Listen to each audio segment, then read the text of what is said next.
She calmed a stranger during his breakdown in an empty diner, just steady words and coffee. What she didn't know, he was a powerful mafia boss who'd been searching for her voice his whole life. The voice of the little girl who once saved him in an alley, 22 years ago. The rain hit the diner windows like bullets. Mira Chen wiped down the counter for the third time that hour, watching the storm turn the parking lot into a black mirror. It was nearly midnight, and Route 9 was deserted. Smart people stayed home on nights like this. She should have closed an hour ago. The bell above the door chimed, and 3 men walked in, soaked to the bone. No, not walked. Entered. Like they owned every space they stepped into. The one in front wore a black suit that probably cost more than her car. His dark hair was plastered to his forehead, and his eyes. God, his eyes looked like someone had just ripped his soul out and handed it back broken. "We're actually closed," Mira started. "Coffee." Now, the man didn't look at her. He slid into the corner booth, and his 2 companions flanked the entrance like guards. Myra's hand hovered over the phone beneath the counter. Every instinct screamed danger, but something about the way the man's hands trembled as he pressed them against the table made her pause. She'd seen that look before. On her father, the night before he died. The look of someone barely holding on. "I'll make a fresh pot," she said quietly. His head snapped up. For a moment, their eyes met, and Mira saw something flicker there. Surprise, maybe. Like he'd expected her to run. She moved to the coffee maker, keeping her movements slow and steady. Through the reflection in the chrome machine, she watched him. His jaw was clenched so tight she could see the muscle jumping. His breathing was too fast, too shallow. Oh no. Mira had worked in hospitals before the diner. She knew a panic attack when she saw one brewing. The man stood abruptly, knocking his phone off the table. It clattered to the floor, and the screen lit up with a message. Luca confirmed.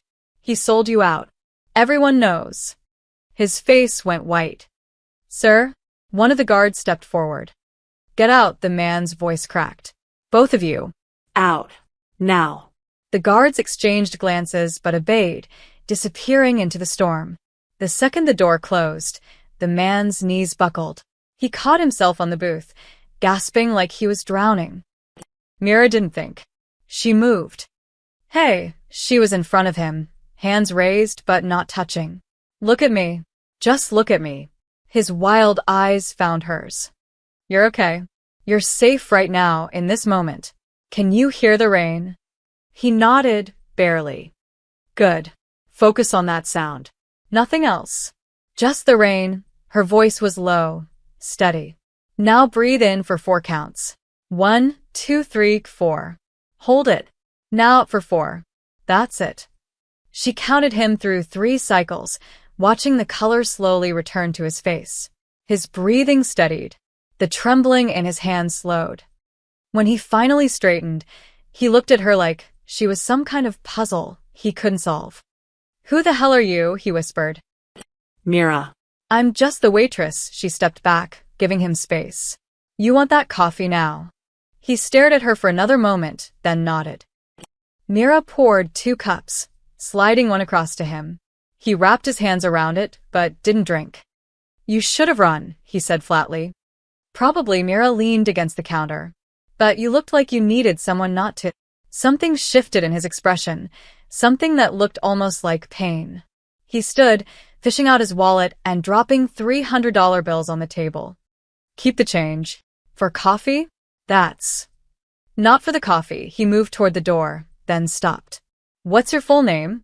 Red flags. Every single one of them was waving. But Mira had spent her whole life trusting her gut, and her gut said this man, for all his danger, wasn't going to hurt her. "Mira Chen." He repeated it quietly, like he was filing it away. Then, he walked out into the storm without another word. Mira locked the door behind him with shaking hands. Through the window, she watched him stand in the rain, head tilted back, letting the water wash over him. His guards reappeared from a black SUV, hovering nearby but not approaching. Then he turned, and their eyes met through the glass. For just a second, his expression changed. confusion mixed with something else. Recognition? But that was impossible. She'd never seen him before in her life. The SUV's headlights cut through the darkness, and they were gone. Mira closed out the register, her hands still trembling slightly. She pocketed the $300 rent was due, and pride didn't pay bills, and grabbed her jacket. The parking lot was empty except for her beat-up Honda. She was halfway to her car when she noticed it. A black sedan, parked across the street. Lights off. Engine running. Her stomach dropped. She walked faster, keys already in her hand. The sedan didn't move, but she could see a silhouette in the driver's seat. Don't panic. Just get in the car. Lock the doors. Drive. She made it home in record time, checking her rear-view mirror the whole way. No one followed. But when she pulled into her apartment complex, she could have sworn she saw another car, different from the first, parked at the corner.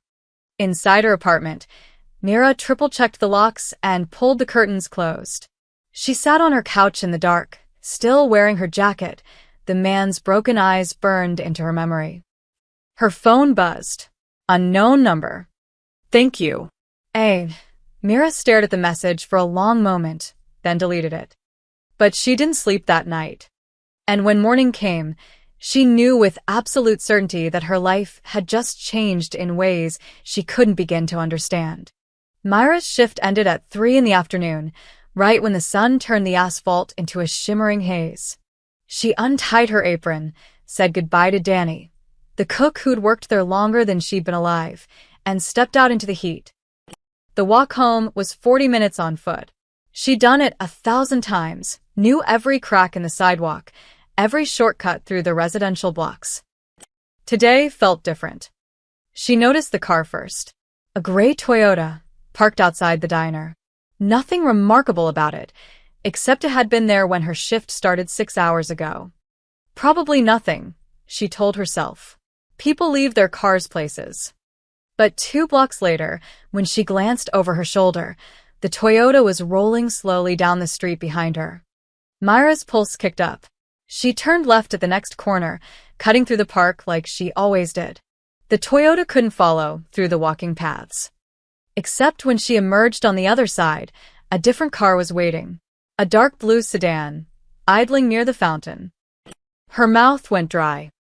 This is ridiculous. You're being paranoid. But her father's voice echoed in her head. Trust your gut, Mira. Always. She picked up her pace, weaving through the afternoon crowd of mothers with strollers and teenagers on skateboards. Her apartment was still 15 minutes away. Too far. The library was closer. Mira ducked inside the old brick building, breathing hard. Through the glass doors, she watched the blue sedan cruise past slowly, the driver's face hidden behind sunglasses. She pulled out her phone with shaking hands. Who could she even call? The police? And say what? That cars were driving on public streets. The unknown number from last night was still in her deleted messages. She'd memorized it without meaning to. Don't be stupid, she thought. You don't know him. He could be the reason this is happening. But that look in his eyes last night, that hadn't been the look of someone who'd hurt her. Mira stayed in the library for an hour, pretending to read magazines while watching the street. When the blue sedan finally disappeared, she made her move, taking a completely different route home through the back alleys. She was 3 blocks from her apartment when she heard the footsteps behind her. Not a car this time. Someone on foot. Mira didn't turn around. She walked faster, her keys threaded between her fingers like her father had taught her. The apartment complex was just ahead. If she could make it to the entrance. Mira-chan? She spun around. A man in a leather jacket stood 10 feet away, phone in hand. He was young, maybe 30, with a scar cutting through his left eyebrow. He raised the phone and took a picture. Hey, Mira shouted. What the hell? He smirked. Just making sure we got the right girl. Adrian Vescary's new pet. The name hit her like a punch. Adrian Vescary. She knew that name. Everyone in the city knew that name. Crime boss, untouchable, the man who controlled half the underground in 3 states. The man from the diner. I don't know what you're talking about, Mira said, backing toward her building. You've got the wrong person. Sure we do, he took another photo. See you around, Mira. He walked away casually, like he'd just asked for directions. Mira ran the rest of the way to her apartment, hands shaking so badly she could barely get the key in the lock. Inside, she threw the deadbolt and the chain, then sank against the door. Adrian Vescari. She pulled out her phone and did what she should have done last night. Searched his name. The results made her stomach turn. Racketeering charges dropped on technicalities. Suspected connections to 3 murders. A sprawling criminal empire built on fear and money. And photos, dozens of them. Adrian in expensive suits, getting into black cars, leaving courthouses. In every picture, his face was cold, controlled. Nothing like the broken man who'd collapsed in her diner. But it was definitely him. Myra's phone buzzed, making her jump. Unknown number. Not the same one as last night. Stop digging. Forget what you saw. This is your only warning. Her blood turned to ice. Someone was watching her search history. Someone wanted her scared. Another buzz. Different number. You're being followed by Luca Vescari's people. Stay inside. Guard outside your building. Don't panic. Mira ran to her window and looked down at the street. Sure enough, a man in a dark jacket stood near the entrance, trying and failing to look casual. Her phone rang. The number from last night. Her hand hovered over the screen. Every rational thought screamed not to answer. She answered. Mira, Adrian's voice was rough, urgent. Listen to me very carefully. You're in danger because of me. I'm sorry. I never meant. He cut himself off. My guard is outside your building. His name is Marcus. He won't let anyone near you. Why is this happening? Her voice cracked. I just made you coffee. I know, he sounded almost in pain. I'm going to fix this. I promise. Just don't go anywhere alone. Please. The line went dead. Mira stood in her dark apartment, foam clutched to her chest, and realized with terrifying clarity her normal life had ended the moment she chose not to run. Adrian stood in his penthouse office, the city sprawling below him like a kingdom he no longer wanted to rule. The whiskey in his hand had gone warm an hour ago, untouched. He couldn't stop hearing her voice. You're okay. You're safe right now, in this moment. Soft. Steady. Familiar in a way that clawed at something buried deep in his memory. Boss, his second-in-command, Vincent, appeared in the doorway. Marcus confirmed the girls inside. No incidents. Anyone else watching her building? 2 of Luca's guys took photos earlier. We got their plates, Vincent hesitated. You want to tell me why we're protecting a waitress? Adrian's jaw tightened. No. Vincent knew better than to push. He left, closing the door quietly. Alone again, Adrian moved to the window. Somewhere out there, Mira was probably terrified, wondering why her life had imploded. Because of him. Because he'd been weak enough to break down in public, and his brother had been watching. Luca. The name tasted like betrayal. They'd survived foster care together, built an empire from nothing, watched each other's backs for 20 years. And now Luca thought Adrian was going soft, thought the panic attacks made him vulnerable. Maybe he was right. Adrian turned to his desk, pulling open the locked drawer. Inside was a small metal box he hadn't opened in 15 years. Inside the box, a child's plastic bracelet, cracked and faded. The kind hospitals gave to patients. His fingers traced the names still visible on it. Adrian V. He'd been 12. Beaten half to death by his foster father and left in an alley to die. He remembered the cold concrete, the taste of blood, the certainty that this was how it ended. Then a voice. Small and terrified, but refusing to leave. Stay awake. Please stay awake. Someone help. He's hurt. A little girl, maybe 8 years old, with dark hair and eyes too brave for her size. She'd knelt beside him in that filthy alley, holding his hand while screaming for help. When the ambulance came, She tried to give him her jacket, this tiny thing, trying to keep him warm. The paramedics had pulled her away, but not before she'd pressed something into his palm. A plastic butterfly hair clip. He'd kept it for years, a reminder that somewhere in the darkness, there were still people who helped strangers. But eventually, in the chaos of building his empire, he'd lost it. All he had left was her voice in his memory, and this hospital bracelet from that night. Adrian's heart hammered as he pulled out his phone, scrolling to the photo Vincent had sent earlier, Myra's driver's license information, pulled from public records. Mira Chun, born April 3, 1995. He did the math. She'd be 8 years old in 2003. The year he nearly died in that alley. His hands started shaking. He opened his laptop, pulling up every database he had access to: hospital records, police reports, foster system files. It took him 2 hours to find it. A 911 call transcript from September 14, 2003. A child reporting an injured boy in an alley off 5th and Morrison. Caller, female, approximately 8 years old, gave name as Mira. The transcript listed the address where police returned her after: 847 Morrison Street, apartment 2B. Adrian cross-referenced it with Myra's current records. Her mother had lived at that address until her death in 2019. It's her. The realization hit him like a freight train. The waitress who'd calmed him down was the same little girl who'd saved his life 22 years ago. The same voice. The same unflinching courage in the face of someone else's pain. And now, because he'd been careless, because he'd let his guard down in public, she was in danger again. Adrian grabbed his phone, dialing Vincent. I need everything on Luca's movements. Every person he's talked to, every deal he's making. Already on it. Boss, what's going on? Luca thinks he can use her to get to me. Adrian's voice went cold. He's right. Which means I need to end this before he makes a move. Wanting to pull Marcus back? Put someone less visible on her? No. Double the guard. And Vincent. Adrian paused. She doesn't get hurt.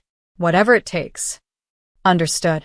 Adrian ended the call and stood there, staring at that faded hospital bracelet. She'd saved him once when she was just a child, too young to understand the danger. And now, as a grown woman, she'd done it again, pulled him back from the edge when his own mind tried to destroy him. He didn't believe in fate. His life had taught him that the universe was random and cruel. But twice? The same person, the same steady voice, appearing exactly when he needed it most. That couldn't be coincidence. Adrian poured the warm whiskey down the sink and grabbed his jacket. Dawn was breaking over the city, painting everything gold. He had work to do. Luca needed to be dealt with, the rival gangs needed to be warned off, and Mira needed to be protected. But first he needed to see her again. To look into her eyes and know for certain that she was the girl from his memory, the one whose courage had given him a reason to survive. The one who'd just done it again, 22 years later, without even knowing. 3 days passed in a strange, suspended reality. Mira went to work. Marcus, the silent guard Adrian had assigned, followed at a distance. She came home. Marcus stayed outside her building all night. She tried to return to normal, but normal was dead. Every customer who walked through the diner door made her flinch. Every car that slowed down outside felt like a threat. And every night, her phone stayed silent. No calls from Adrian. No explanations. Just Marcus's constant presence. A reminder that she was living in someone else's dangerous world now. On the 4th night, exhaustion won. Mira stayed late at the diner to finish inventory, ignoring Danny's suggestion that she leave before dark. Marcus was outside anyway. She was safe. She was counting boxes of napkins in the back stockroom when the power went out. Danny, she called out. Did a breaker flip? No answer. Myra's pulse jumped. She pulled out her phone, using the flashlight to navigate back toward the kitchen. Danny, this isn't funny. The emergency exit door was open. Wind howled through, scattering receipts across the floor. Danny never used that door. Marcus. Myra's voice cracked. She moved toward the front of the diner, toward where Marcus should be standing guard. Through the window, she saw his car. Empty. Run. She turned toward the front door and froze. 3 men stood in the diner, silhouetted against the streetlights. The one in front had a scar through his eyebrow, the same man who'd photographed her days ago. There she is, he said, smiling. Adrian's little secret. Mira backed toward the counter, her hand searching for anything she could use as a weapon. Where's Danny? Where's Marcus? Your cook went home an hour ago. And Marcus? Scarface shrugged. Let's just say he's taking an unscheduled nap. Now you're gonna come with us quietly, or... I'm not going anywhere with you. He laughed. You think you have a choice? Luca Vescari wants to meet the girl who's got Adrian so distracted. So you're coming with us, one way or another. Myra's fingers closed around a coffee pot. It wasn't much, but it was something. I said no. Scarface's smile vanished. He nodded to the other men, who started advancing around opposite sides of the counter. Mira threw the coffee pot at the nearest one. It shattered against his shoulder, making him curse and stumble back. She ran for the kitchen, knowing there was a knife block by the sink. Strong hands grabbed her arm, spinning her around. Enough! Scarface twisted her wrist until she cried out. You're making this harder than it needs to be. The diner door exploded inward. Adrian stood in the entrance, rain streaming off his shoulders, and the look on his face was nothing like the broken man from that first night. This was pure, controlled fury. Let her go. Scarface's grip loosened slightly. Vescari, didn't expect you to show up, personally. I said let her go. Adrian's voice dropped to something deadly quiet. This is your only warning. Your brother's offering 50 grand for her, Scarface said, but his confidence was cracking. That's a lot of money to walk away from. And what's your life worth? Adrian took a step forward. 2 more men appeared behind him, Vincent and another guard Mira didn't recognize. Because that's what you're betting right now. The other 2 attackers were already backing toward the emergency exit. Scarface looked between them and Adrian, calculating odds that were rapidly turning against him. He shoved Mira toward Adrian and ran. Mira stumbled, and Adrian caught her, his hands steadying her shoulders. Are you hurt? She shook her head, but her whole body was trembling. Marcus, they said. He's alive. Drugged, but alive.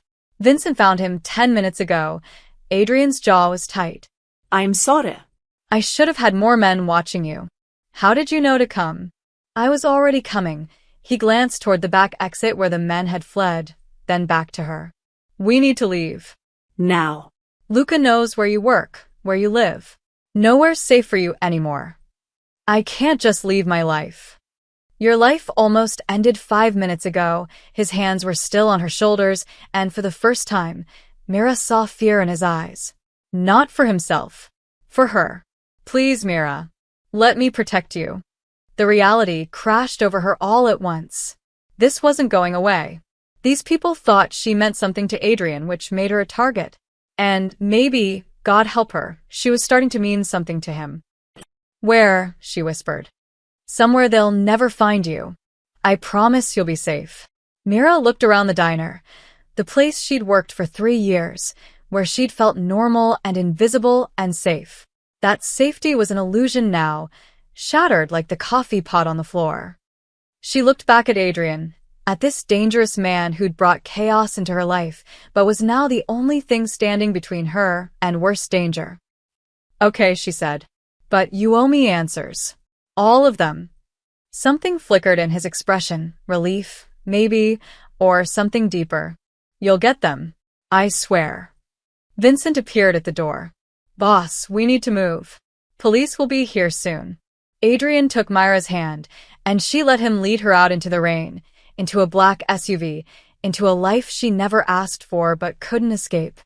Behind them, the diner lights flickered back on, illuminating an empty space that suddenly felt like a different lifetime. The safe house was nothing like Mira expected. No dark basement or abandoned warehouse.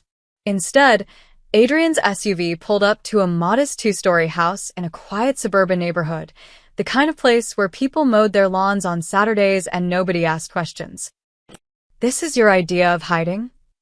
Mira asked as Adrian unlocked the front door. "The best hiding places are the ones nobody looks twice at." He stepped inside, checking each room with practiced efficiency before gesturing her in. "Vincent will be outside. There's food in the kitchen, clothes upstairs that should fit." The interior was surprisingly warm, furnished like someone actually lived here, with soft couches and books on shelves. Safe. Normal. Mira stood in the middle of the living room, arms wrapped around herself, finally letting the reality sink in. This is insane. Yesterday, I was worried about paying rent. Now I'm in witness protection from your psychotic brother. He's not. Adrian stopped himself, jaw tightening. "You're right. This is insane. And it's my fault." "So explain it to me." Mira turned on him, anger overriding fear. "Why does Luca think I matter to you? I served you coffee once. That's it." Adrian was quiet for a long moment, standing by the window with his hands in his pockets. When he finally spoke, his voice was different, softer, unguarded. "It wasn't once." Mira frowned. "What?" September 14th, 2003. 5th and Morrison. He turned to face her. There was a boy in an alley, beaten half to death, and a little girl who refused to leave him, who called for help and stayed until the ambulance came. The words hit Mira like ice water. Her breath caught. "You held my hand," Adrian continued, taking a step closer. "You were maybe 8 years old, and you were terrified, but you wouldn't leave. You kept telling me to stay awake.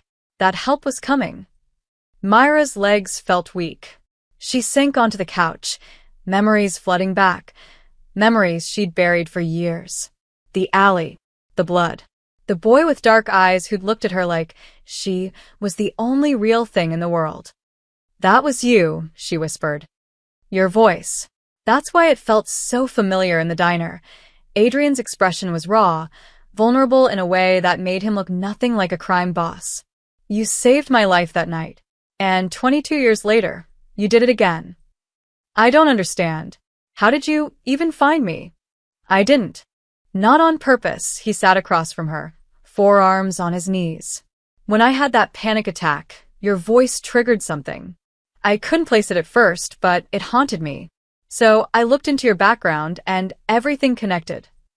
Mira pressed her hands to her face, trying to process. That boy, she'd had nightmares about him for years after, wondering if he'd survived, if she'd done enough. And here he was. Alive. Powerful. Dangerous. "So what?" she said, looking up. "You feel like you owe me? That's why you're doing this?" "No." Adrian's voice was firm. "I'm doing this because Luca saw me break down in front of you. He thinks you're a weakness he can exploit. And, honestly," he ran a hand through his hair, frustrated. He might be right. The admission hung in the air between them. "You don't even know me," Mira said quietly. "I know you didn't run when you should have." Twice his eyes met hers. "I know you're brave and stubborn and you see people, really see them. Even people like me who don't deserve it." "Stop." Mira stood, pacing. "You don't get to do this. You don't get to make me part of your world because of something that happened when we were kids. I have a life, Adrian. A boring, safe, normal life that I worked hard for after my dad died, after everything." "I know. I read about your father." Adrian's voice gentled. "Heart attack when you were 16. You dropped out of school to work full-time, took care of your mother until she died. You're 1 semester away from a nursing degree you've been chipping away at for 6 years. Myra's anger spiked. "You had no right." "You're right. I didn't." He stood too, closing the distance between them. "But I needed to understand who you are. Because the moment Luca identified you as someone I care about, your normal life ended." "I'm sorry, Mira." "I would give anything to undo that. But I can't." The honesty in his voice punctured her anger. Mira sank back onto the couch, exhausted. "I don't want to be here," she said, but even she could hear the resignation creeping in. "I know. And I don't trust you. You shouldn't. But those men tonight, She looked up at him. They were really going to take me? Yes. Mira closed her eyes. How long? How long what? How long do I have to stay here? Days? Weeks? Adrian's silence was answer enough. Oh God, she laughed bitterly. This is my life now. Hiding in a safe house from a mob war I didn't ask to be part of. I'm going to end this, Adrian said, and something in his voice made her believe him. Luca, the rivals, all of it. But until then, I'm stuck with you. Yeah, the corner of his mouth lifted slightly. I'll try not to have any more panic attacks. Despite everything, Mira almost smiled. I'll try not to throw any more coffee pots. Outside, rain began to fall again, and in the quiet house, two people bound by childhood tragedy and present danger tried to figure out what came next. Midnight found Luca Vescari in a warehouse on the industrial edge of the city, where legitimate business gave way to territory controlled by handshakes and bloodshed. He stood before a table surrounded by 5 men, leaders of the Marino family, Adrian's oldest rivals. Men who'd waited years for a crack in the Vescari armor. Your brother's losing his grip, Marco Marino said, lighting a cigar. We all saw the reports. Adrian Vescari, the Ice King himself, having a breakdown in some roadside diner? Luca's jaw tightened, but he kept his voice steady. He's been having episodes for months. The stress is eating him alive. It wasn't entirely a lie. Luca had noticed the signs. Adrian's increasing isolation, the insomnia, the way his hands sometimes shook when he thought no one was watching. For 20 years, they'd been unstoppable together.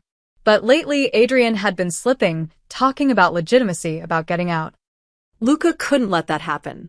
Their empire was built on fear and power. You didn't just walk away from that. And this girl?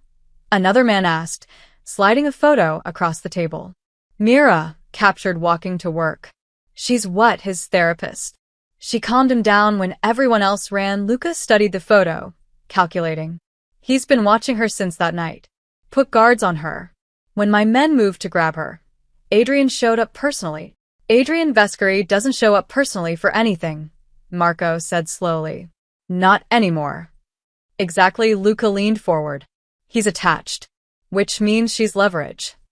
Or a trap, one of the other men warned. Adrian's smart. He could be using her to draw you out. Luca had considered that. But he'd seen the security footage from the diner. The way Adrian's whole body had changed when those men grabbed Mira. The fury, the fear. That wasn't strategy. That was emotion. And emotion was weakness. It's not a trap, Luca said. My brother's going soft. He's been talking about dismantling operations, going legitimate. He thinks he can just erase 20 years of blood and walk away clean. His voice hardened. I built this empire with him. I'm not letting him destroy it because he found a conscience. So, what's your play? Marco asked. We take the girl. Alive, Luca straightened. Adrian will negotiate for her.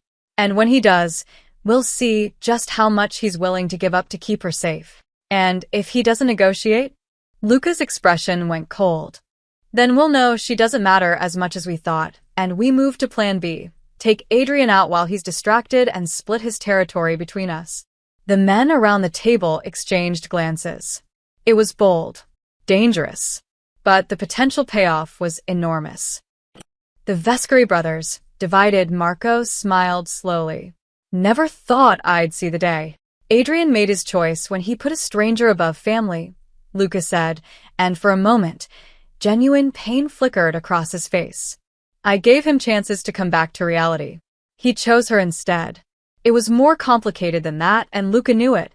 Years of watching Adrian shoulder all the weight, making all the hard calls, carrying the guilt for every brutal decision. Luca had seen his brother crumbling for months, maybe years.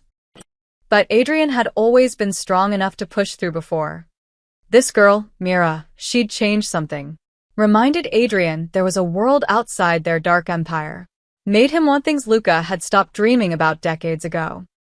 And that made her dangerous. When do we move? One of the Marino soldiers asked. Soon, Luca pulled out his phone, scrolling through updates from his surveillance team. Adrian's got her in a safe house somewhere. We're still tracking down the location. The moment we have it, we go in fast. Take her before he can relocate. What about his guards? Do what you have to do. Luca's voice was flat. But the girl stays alive. She's no good to us dead. Marco stood, extending his hand. We have a deal then. You get us inside the Vescary operations. We back your play for leadership. Luca shook his hand, sealing the betrayal.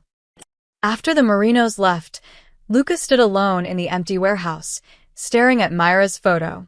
She looked so ordinary, just a tired waitress in a stained apron. Nothing special, nothing worth destroying a brotherhood over. But Adrian saw something else in her, something that made him vulnerable. Luca's phone buzzed.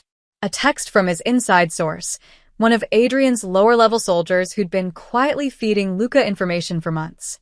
Found the safe house. 847, Maple Grove. Suburban district. 2 guards outside, probably more inside. Luca smiled grimly. Adrian had gotten sloppy, distracted by protecting his waitress. He typed back, "Wait for my signal. 24 hours. Come prepared."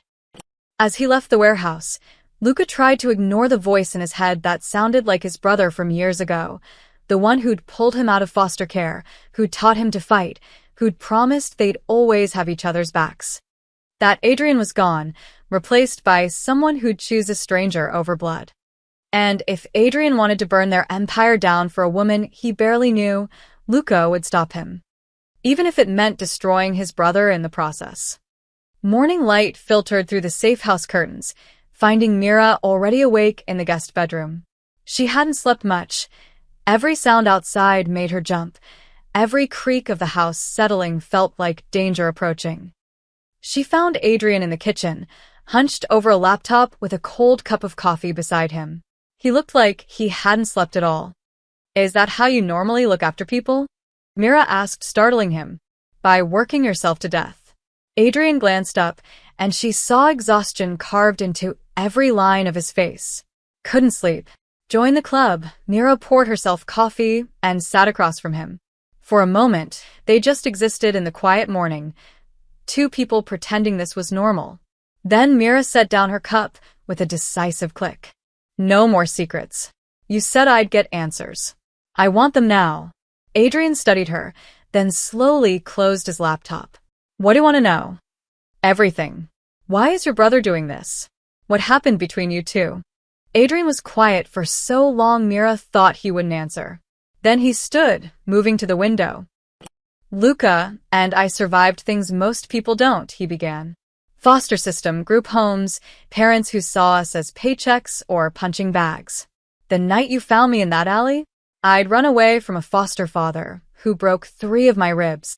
Myra's chest tightened. "Luca found me after the hospital released me. He was 15, already street smart, already hard. He taught me how to survive, how to fight, how to never trust anyone who said they'd protect us." Adrian's hands gripped the windowsill. "We built everything together. Started small, protection rackets, gambling. Then bigger. Smuggling, territory control, political leverage. You became criminals," Mira said quietly. "We became powerful, untouchable." He turned to face her. "And for 20 years, that was enough. We were brothers against the world.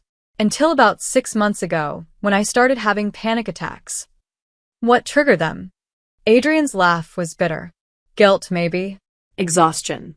I looked around one day and realized I'd built an empire on fear and pain, and I'd become exactly like the people who hurt us as kids." He moved back to the table, sitting heavily. "I started talking about going legitimate, slowly transitioning operations, making deals with prosecutors, cleaning our money through legal channels." Luca didn't agree.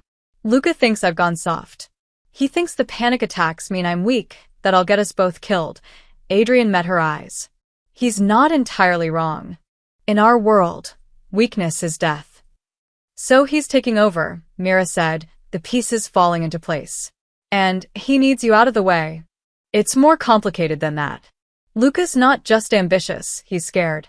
Scared of losing everything we built. Scared of being vulnerable again." Adrian's voice dropped. And then I had a breakdown in front of you, and you helped me, and Luca saw it. Saw that you could reach me when no one else could. Mira wrapped her hands around her coffee cup. That's why I'm a target. He thinks if he takes me, you'll fall apart. Or negotiate. Give him control in exchange for your safety. Would you? The question came out before Mira could stop it. Would you give up your empire for me? Adrian's eyes locked on hers, and the intensity there made her breath catch. I don't know what's happening between us. I don't do relationships, don't let people close. But you... He stopped, searching for words. Twice now you've seen me at my worst and didn't flinch. Didn't judge. Just helped. That's just who I am, Mira said softly. It's not special. It is to me, he leaned forward. That night in the alley, you were the first person who made me believe there was good in the world. And in that diner, when I was drowning in my own head, you were the only anchor I had. Myra's heart hammered against her ribs. Adrian, you can't build something real on trauma and coincidence. Maybe not. But I can't ignore it either, he stood, pacing. You want to know the truth? The whole truth?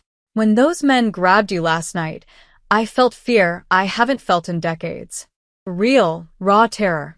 Because losing you, even the possibility of it, felt like losing the only good thing that's happened to me in 20 years. The confession hung in the air between them. This is crazy, Mira whispered. We barely know each other. I know. Adrian stopped pacing. But crazy or not, you're in this now. And I need to know if you're willing to help me navigate what comes next. Not as some helpless victim I'm protecting, but as... He struggled with the words. As someone whose insight I value, whose opinion matters. Mira stared at him. This dangerous, broken man who'd somehow become tangled in her life through childhood tragedy and present chaos. Every rational instinct screamed to demand he take her to the police, to witness protection, to anyone else. But she thought about that little boy in the alley, barely breathing, who'd gripped her hand like it was the only thing keeping him alive. And she thought about the man in the diner, drowning in panic, who'd found calm in her voice. Tell me your plan, she said finally. How do you stop Luca without more people getting hurt? Adrian's expression shifted, relief mixed with something that looked like hope. I have an idea, he said, but you're not going to like it. Luca stood in what used to be his father figure's auto shop, now a front for weapons storage, watching his men prepare. 12 soldiers, all loyal to him, all ready to move on his word. His phone buzzed. The insider again. Adrian's planning something. Heard him on a call about a meeting. Location unclear. Luca typed back, keep listening, and confirm the girl's still at Maple Grove. Confirmed. Saw her through the window this morning. Perfect. Boss, one of his lieutenants approached. The Marinos are asking when we move. They're getting antsy. Let them wait, Luca pocketed his phone. Rushing gets people killed. But inside, his own anxiety gnawed. Every hour Adrian had with that girl was another hour for his brother to fortify defenses, to plan counters. Luca knew Adrian's mind, strategic, always 3 steps ahead. Except when it came to her. That was the crack in Adrian's armor. The one weakness Luca could exploit. His phone rang. Unknown number. Yeah. Luca Vescari. A woman's voice, nervous but determined. Who's asking? My name is Mira Chen. I think we need to talk. Luca froze, then gestured frantically for his tech guy to start tracing the call. You've got balls, I'll give you that. Calling the man who wants you kidnapped. I know what you're planning, her voice steadied. And I know why. You think Adrian's going soft, that he'll destroy everything you built. You don't know anything about what we built. Maybe not. But I know Adrian, she paused. And I know he's tearing himself apart over this. Over you. Luca's jaw tightened. Where is he? Letting me make this call. Against his better judgment. Mira took a breath. Look, I don't want to be in the middle of this. I'm just a waitress who made 1 cup of coffee. But now people are trying to kidnap me, and your brother looks like he hasn't slept in days. And for what? A territory dispute. It's more than territory. It's about family, her words cut through his anger. About brothers who survived hell together and are now destroying each other. I get it, Luca. My dad died when I was 16. I know what it's like to lose the only person who understood you. Luca's throat tightened. How did she know exactly where to strike? What do you want? He asked roughly. A meeting. You and Adrian. No armies, no ambushes. Just two brothers actually talking instead of playing more games. Adrian would never agree to that. He already did. Myra's voice softened. He hates this as much as you do. He just doesn't know how to stop it. Luca's tech guy signaled. Call was coming from a burner, impossible to trace accurately. And what makes you think I won't just grab you the second I see you? Luca asked. Because you're not a monster. You're scared. The gentleness in her voice was worse than any accusation. Scared of losing your brother. Scared of being alone again. Scared that going legitimate means admitting you were wrong about everything. You don't know me. No. But I know what it's like to watch someone you love slip away and feel powerless to stop it. Luca closed his eyes. When had this become about emotion instead of strategy? Where and when, he heard himself ask. Tomorrow night. Midnight. The old train yard off Route 9 and she paused. Luca? Come alone. Please. Give your brother a chance to explain before this goes too far. The line went dead. Luca stood there, phone in hand, his soldiers waiting for orders. Boss, his lieutenant asked. We tracing that? Already tried. Burner phone, Luca pocketed his cell, mind racing. It was obviously a setup. Adrian was smart enough to use the girl as bait, to lure Luca into a trap. The old train yard had a dozen places for snipers, ambush points, kill zones. But that voice, Myra's voice, had sounded genuine. Worried. Like she actually gave a damn about both of them. And underneath all the strategy and survival instincts, Luca was tired. Tired of looking over his shoulder at his own brother. Tired of the voice in his head that sounded like their old foster mother. Blood means nothing. Trust no one. Change of plans, Luca said slowly. We're not hitting the safe house. His men exchanged confused glances. Boss, the Marinos are expecting. Tell them we're pursuing a better opportunity. Luca moved toward the exit. Get me everything on the train yard off Route 9. Surveillance, entry points, sight lines. I want to know every inch of that place by tomorrow. We going in hard. Luca paused at the door. We're going to a meeting, but we're going prepared. He wasn't naive enough to trust Adrian completely. But maybe, this girl had found the one thing that could stop a war. The truth that both brothers were too scared to say out loud. That they missed each other. That 20 years of brotherhood meant more than any empire. That underneath all the violence and power, they were still just two scared kids who'd promised never to abandon each other. Lucas stepped into the night, his phone heavy in his pocket. Tomorrow at midnight, he'd find out if his brother still remembered that promise. Or if the girl was right and they were both already lost. Adrian stared at Mira like she'd lost her mind. Absolutely not. You said you valued my opinion. Mira stood her ground in the safe house living room. Well, this is it.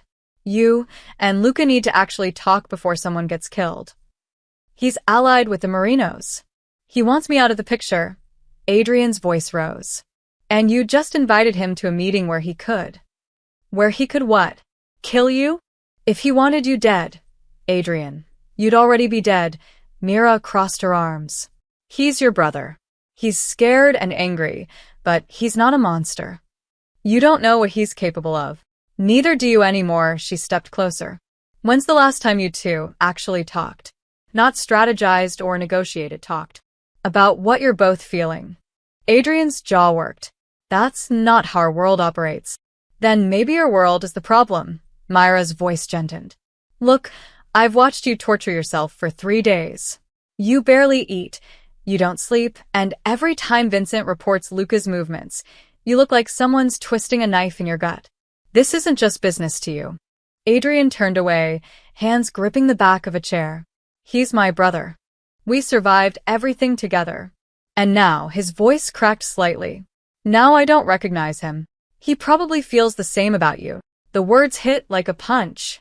Adrian was quiet for a long moment. The train yard is a terrible location, he said finally. Too many blind spots. That's why you bring Vincent, and I bring Marcus. They stay back, just close enough to intervene if things go wrong. Mira moved to his side. But you go in good faith, Adrian. Really try to reach him.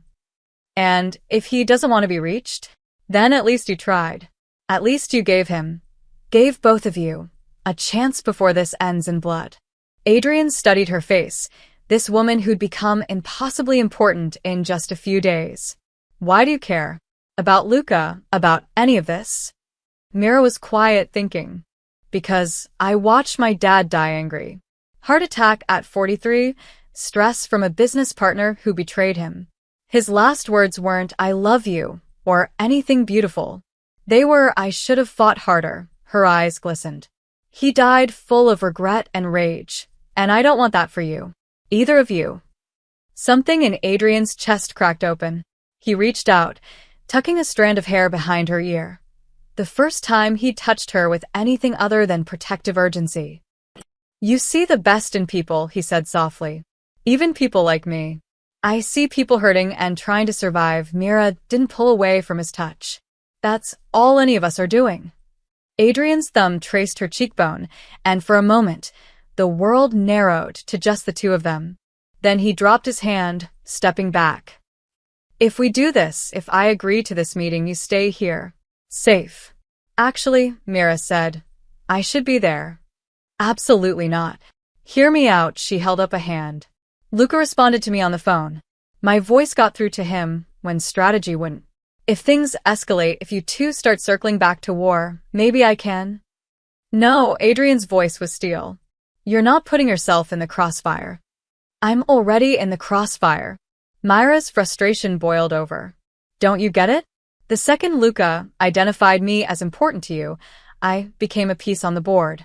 I can either hide and hope you win, or I can actively help end this. By making yourself a target. By being a neutral voice. A reminder that you're both human. She moved closer, urgent. Adrian, you said you value my insight. You said I see angles your men miss. Well, I'm seeing one now. You're both so deep in your world of violence and strategy that you've forgotten how to just be brothers. Let me remind you. Adrian wanted to refuse.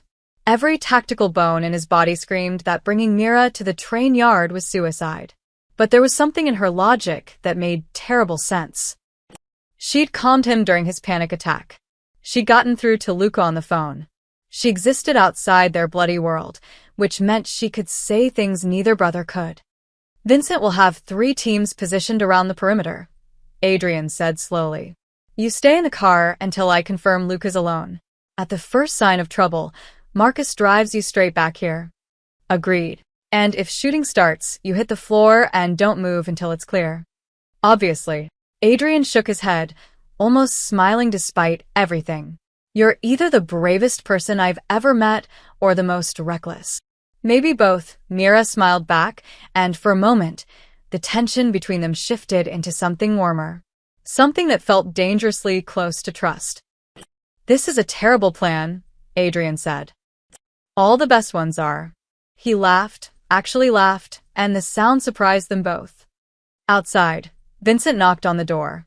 Boss, got the surveillance reports on the train yard you wanted.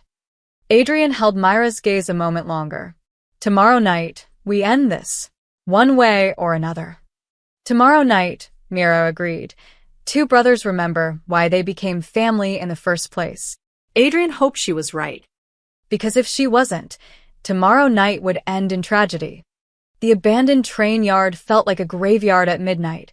Rusted boxcars casting long shadows under a half-moon, broken glass crunching underfoot, the distant sound of the highway a constant whisper.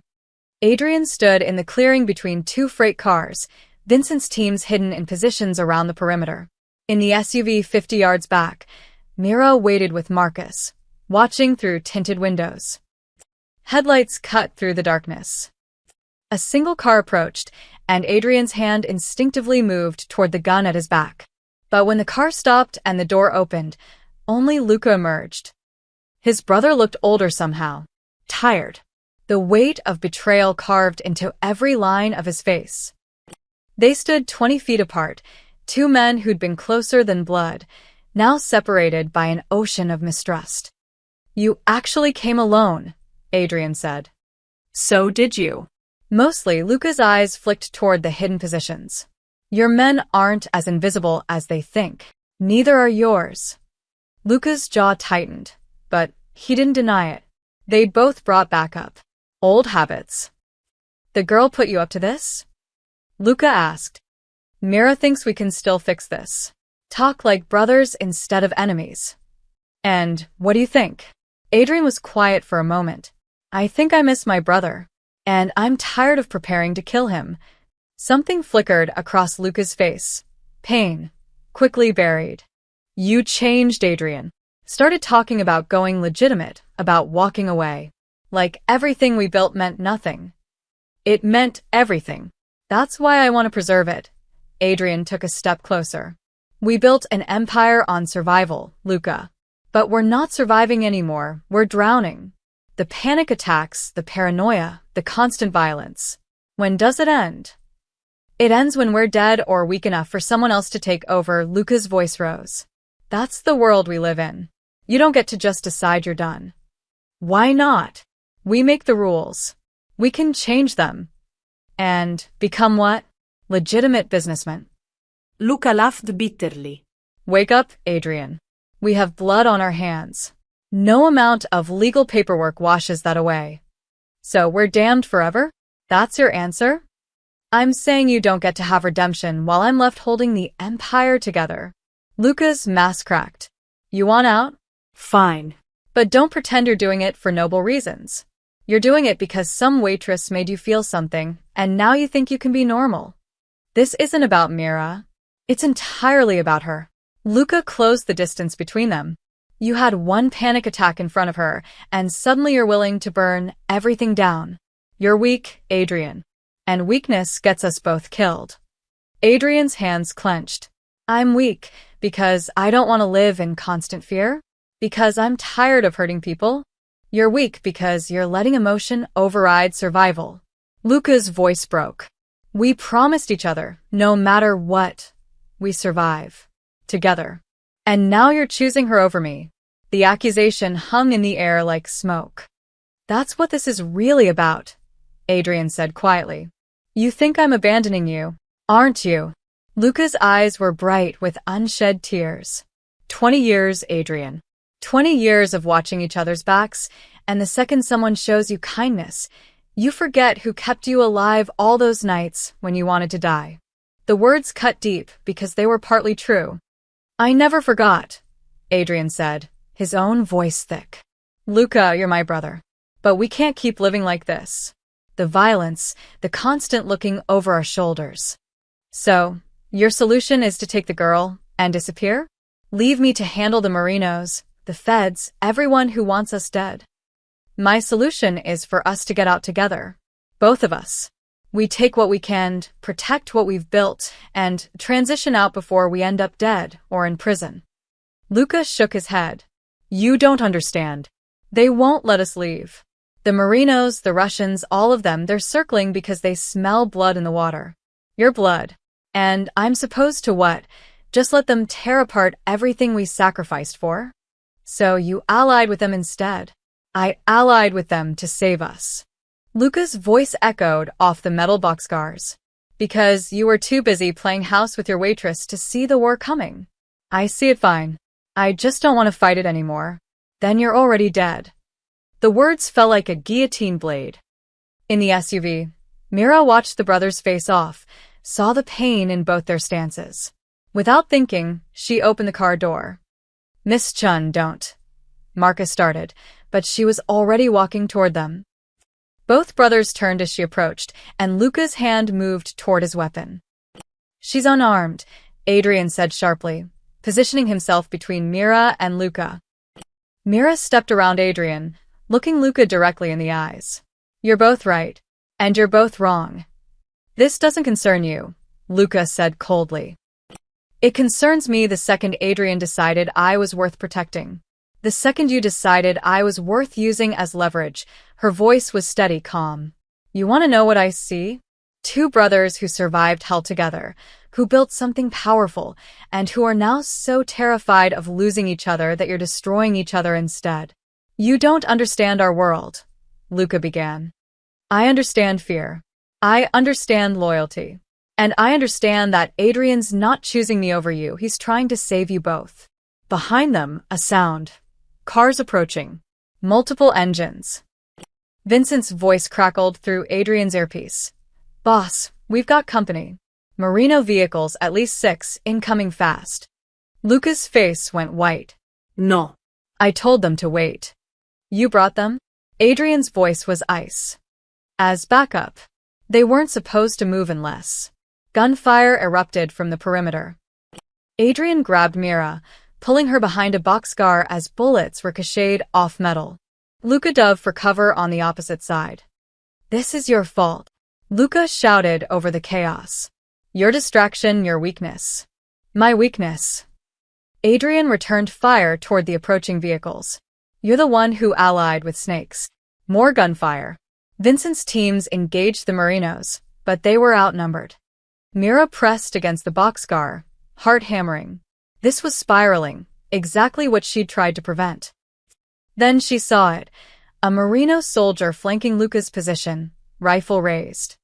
Luca, behind you, she screamed. Luca spun, but too slow. Adrian didn't hesitate.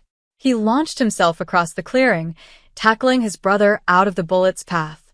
They hit the ground hard, and Adrian grunted as hot pain exploded in his shoulder.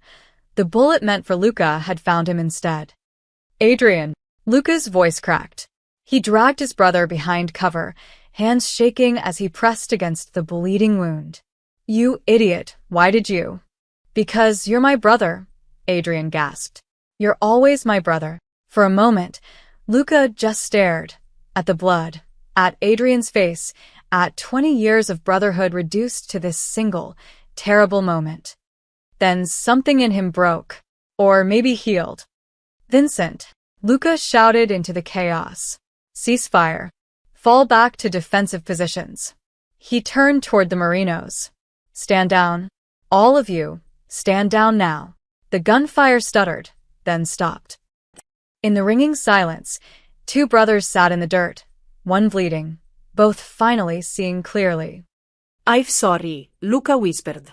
God, Adrian, I'm so sorry. Mira appeared at Adrian's other side, her hands immediately assessing the wound. We need to get him to a hospital. No hospitals, Adrian said through gritted teeth. Yes, hospital, Mira said firmly. You're not dying in a train yard to prove a point. Despite the pain, Adrian almost smiled. Luca looked at Mira, really looked at her, and understood, finally, why his brother had changed. Help me get him to the car, Luca said quietly. Together, a brother and a waitress carried Adrian Vescari out of the darkness. And for the first time in months, Luca didn't feel afraid. 3 days after the train yard, Adrian woke in a private hospital room to find Luca asleep in the chair beside his bed. His brother looked terrible, unshaven, clothes wrinkled, dark circles under his eyes. Like he'd been keeping vigil the entire time. You look like hell, Adrian said, his voice rough. Luca's eyes snapped open. For a moment, they just stared at each other. Then Luca's face crumpled. You took a bullet for me. Yeah, well, Adrian tried to sit up, wincing. Couldn't let you have all the fun of being shot. This isn't a joke. I know, Adrian's voice softened. Luca, I know. The door opened, and Mira entered with 2 cups of coffee. She paused, seeing both brothers awake. Oh, good. You're both conscious. Now I can yell at you properly. Despite everything, both men smiled slightly. The Merinos? Adrian asked. In federal custody, Luca said quietly. All of them. I gave the FBI everything, names, locations, evidence of their operations. They moved fast. Adrian stared. You cooperated with the feds. I thought I was going to watch you die in that train yard, Luca's voice shook. And I realized everything we built, all that power and territory, none of it mattered compared to losing you. So yeah, I cooperated. And I'm going to keep cooperating. Luca, I'm testifying, Adrian. Against our own operations, against everyone we worked with. The prosecutors offered a deal, full cooperation in exchange for reduced charges. He met his brother's eyes. I'm looking at maybe 5 years if I give them everything. You. They want you too, but your lawyer thinks they'll settle for 3, maybe less, given your cooperation on the Marino family. Mira set down the coffee, giving them space. We're really doing this, Adrian said slowly. Dismantling everything. We're getting out. Like you wanted, Luca leaned forward. The legitimate businesses stay, the shipping company, the real estate holdings, all of it. We turn them fully legal, hire proper management. We can still have something to come back to if we survive prison. When, Luca corrected firmly, when we survive. Together. The word hung between them. A promise, a vow, everything they'd almost destroyed. I'm sorry, Adrian said, for making you feel abandoned, for not seeing how scared you were. I'm sorry for allying with our enemies, for trying to use Mira against you, for forgetting that brotherhood means trust, not control. Luca glanced toward where Mira stood by the window. She was right, you know, about everything. Adrian followed his gaze. Mira was watching the sunrise, giving them privacy, but staying close enough to help if needed. She has a way of seeing through our bullshit, Adrian said. Think she'll wait for you? While you're inside. Adrian's chest tightened. I won't ask her to. 3 years is a long time to wait for a criminal trying to go straight. Maybe you should let her decide that. 2 weeks later, the courthouse was packed. Adrian and Luca stood before the judge, their testimonies already delivered in closed sessions. The prosecution had everything they needed: names, dates, money trails. The Vescari Empire's illegal operations would be dismantled piece by piece. Mr. Vescari, the judge addressed Adrian. Your cooperation has been noted. Given the extensive evidence you've provided against the Marino organization and your willingness to testify further, this court sentences you to 3 years in minimum security, eligible for parole in 18 months. Adrian nodded, accepting it. Mr. Luca Vescari, 5 years minimum security, eligible for parole in 2.5 years. Luca's shoulders sagged with relief. They'd expected worse. Gentlemen, the judge continued, I hope you understand the rarity of this opportunity. Most men in your position spend decades behind bars. Use this time wisely. As they were led away, Adrian caught sight of Mira in the gallery. She was crying, but she smiled, a small, brave smile that reminded him of a little girl in an alley who refused to abandon a dying stranger. 6 months into his sentence, Adrian received a letter.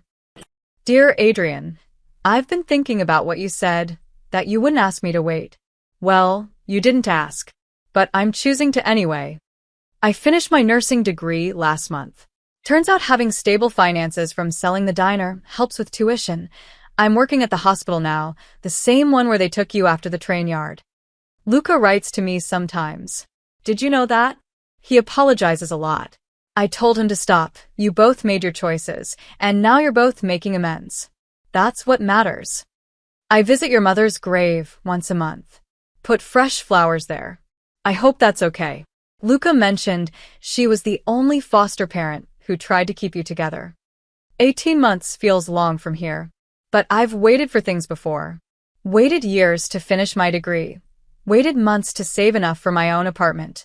I'm good at waiting when it's for something worthwhile. And Adrian, you're worthwhile. The man you're becoming is worthwhile. I'll be here when you get out. We'll figure out what comes next together. Yours, Mira. Adrian read the letter 3 times, then carefully folded it and placed it under his pillow. For the first time in months, maybe years, he felt something he'd almost forgotten. Hope. 18 months later, Mira stood outside the correctional facility, heart pounding as the gates opened. Adrian emerged into the morning sunshine, squinting slightly. He wore simple civilian clothes, jeans, and a dark Henley, and looked different somehow. Lighter. The constant tension that had lived in his shoulders was gone. Their eyes met across the parking lot. He walked toward her slowly, like he couldn't quite believe she was real. When he reached her, He stopped, hands in his pockets. You came, he said softly. I told you I would, Mira smiled. Did you doubt me? Every day, his voice was rough with emotion. Every single day, I waited for a letter saying you'd moved on, that you'd met someone normal, someone good. I did meet someone good. She stepped closer. He's standing right in front of me. Adrian's breath caught. Then, finally, he reached for her, pulling her into an embrace that felt like coming home. Mira wrapped her arms around him, feeling his heartbeat against her cheek. I missed you, he whispered into her hair. I missed you too. They stood there for a long moment, just holding each other in the parking lot, making up for 18 months of letters and supervised visits. Luca gets out in 8 months, Adrian said eventually. He's doing well. Got his GED, taking business courses. I know. I visit him twice a month. Mira pulled back to look at him. He's different too. Lighter. Prison has a way of clarifying things. Adrian's thumb traced her cheekbone, the gesture achingly familiar. Speaking of which, I have a surprise for you. The diner looked completely different. Fresh paint, new windows, updated equipment gleaming in the kitchen. But the bones were the same. The counter where Mira had worked, the booth where Adrian had collapsed, the place where their lives had collided. You bought it, Mira breathed, walking through the renovated space. Luca and I both.